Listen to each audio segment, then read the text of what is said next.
السلام عليكم ورحمة الله وبركاته. إن الحمد لله نحمده ونستعينه ونستغفره ونؤمن به ونتوكل الله حول ولا قوة إلا بالله. قل هو الله أحد الله الصمد لم يلد ولم يولد ولم يكن له كفوا أحد. আলহামদুলিল্লাহ, সমস্ত প্রশংসা সমস্ত সিদ্ধ সানা সেই মহান আল্লাহ তাআলার জন্য, যে মহান আল্লাহ তাআলা আবারও আমাদের 29তম রাত্রে জাগরিত তৌফিক দান করলেন। সকলে বলি আলহামদুলিল্লাহ।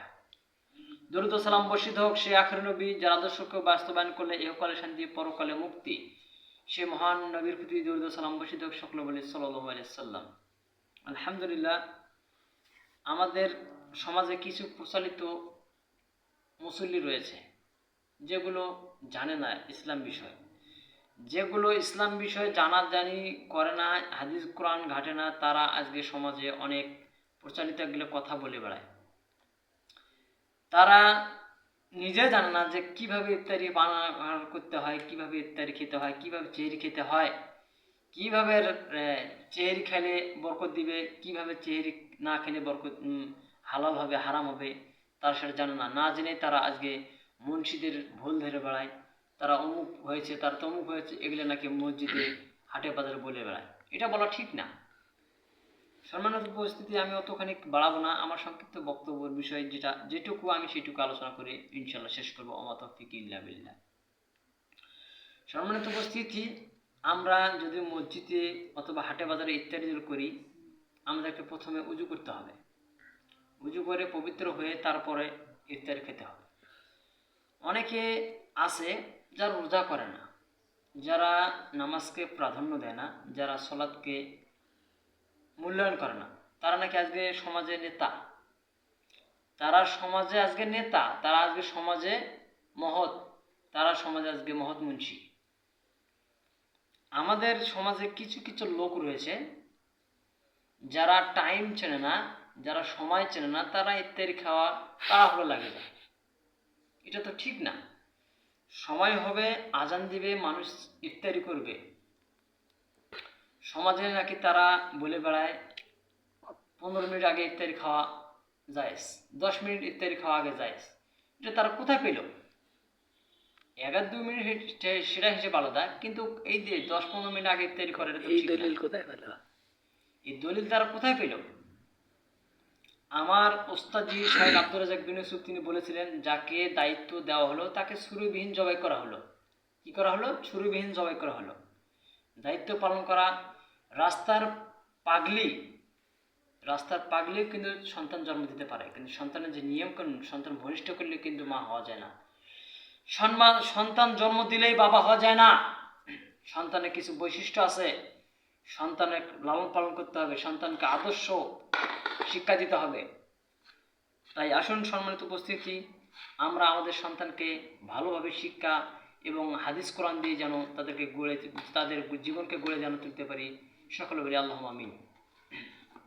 সম্মানিত উপস্থিতি, যে কথাটা বলেছিলাম পূর্বে, সে কথাটা হচ্ছে, আমি আজকে আমাদের পার্শ্ববর্তী মসজিদে গেছিলাম ইফতারি খেতে।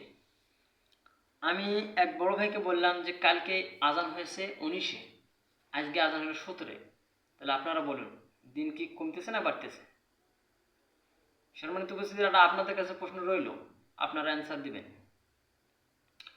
আমাদের যে মসজিদে যেগুলো টুটকো মুন্সি রয়েছে, যেগুলো পেশাব করে কুলুপ নিতে জানে না, যেগুলো পেশাব করে পানি নিতে জানে না, সে সমস্ত লোকদেরকে দায়িত্ব দেওয়া হয়েছে মসজিদের, মাদ্রাসার কমিটির সদস্য, এগুলো তাদেরকে দায়িত্ব দেওয়া হয়েছে। এগুলোর দায়িত্ব তো ঠিক না। দায়িত্ব দিতে হবে এমন এক মহৎকে, দায়িত্ব দিতে হবে এমন এক যুবককে, দায়িত্ব দিতে হবে এমন এক মানুষকে যেন সে ইসলাম বিষয় জানে এবং মানে, এবং তার পরিবারও সে ইসলাম বিষয়ে যেন চলাফেরা করে। এরকম মানুষকে দায়িত্ব দিতে হবে। দায়িত্ব মনে করেন যাক তাক দায়িত্ব দেওয়া যায়। আমাদের পাঠানগঞ্জ জামে মসজিদে, বাজারের মসজিদে দায়িত্ব দেওয়া আছে একটা ছোট বাচ্চাকে, যে বাচ্চা নাকি পেশাব করে কুলুপ নিতে জানে না, যে বাচ্চা কিভাবে উজু করতে হবে, যে বাচ্চা কিভাবে উজু করে কি দোয়া পড়তে হবে, এগুলো জানে না, তাকে নাকি আজকে দায়িত্ব দেওয়া হচ্ছে ইমামতির দায়িত্ব। এটা ঠিক না। সম্মানিত উপস্থিতি, ইসলাম ধর্ম, আমাদের শাহেখ আব্দুর রাজ্জাক বলেছিলেন ইসলাম কি হাওয়াই লাড্ডু যে পুষ করে খেলেন আর চুপ করে মিশে গেল মুখের সাথে? এটা কিন্তু না। ইসলাম এমন একটি ধর্ম, ইসলাম এমন একটি ধর্ম, ইসলাম এমন একটি ধর্ম, এই ধর্মের মতো অন্য কোনো ধর্ম নেই। সম্মানিত উপস্থিতি, ইসলাম আমাদের শান্তির ধর্ম, ইসলাম আমাদের জীবন খারাপ কাজ থেকে বিরত রাখার ধর্ম। এই ইসলাম আমাদেরকে সঠিক সরল পথ দেখায়। ইহদিনাস সিরাতাল মুস্তাকিম, এই আয়াত দ্বারা বোঝা যায়, হে আল্লাহ আপনি আমাকে সঠিক সরল পথ দেখান। আমরা যদি সঠিক সরল পথ যদি না দেখি এবং আল্লাহ যদি না দেখায়, তাহলে আজকে আমরা পথভ্রষ্টের মধ্যে অন্তর্ভুক্ত হয়ে যেতাম। অতএব আল্লাহর মেহেরবানি আমাদের রয়েছে, আল্লাহ আমাদের প্রতি রহম করেছেন, তাই আমরা ইসলামের পথে আসি। ইনশাআল্লাহ আমরা যেন সারা জীবন থাকতে পারি। আল্লাহ আমাকে সেই তৌফিক দান করুক, আল্লাহুম্মা আমিন।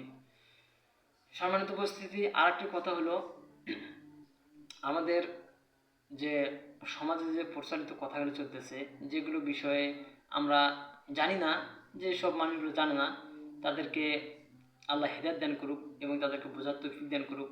সকলে বলে আল্লাহুম্মা আমিন। সম্মানিত উপস্থিতি, আমাদের পাড়ায় মহল্লায় যে সব মুসল্লিগুলো, যেসব ময়মুরব্বীগুলো আছে, তারা হাদিস কোরআন বিষয়ে জানার পরে, মানার পরে, তারপরে যেন তারা যেন তর্ক বিতর্কের সাথে লিপ্ত হয়। এর আগে যেন তারা যেন কোনো কাজে যেন তারা যেন না যায়।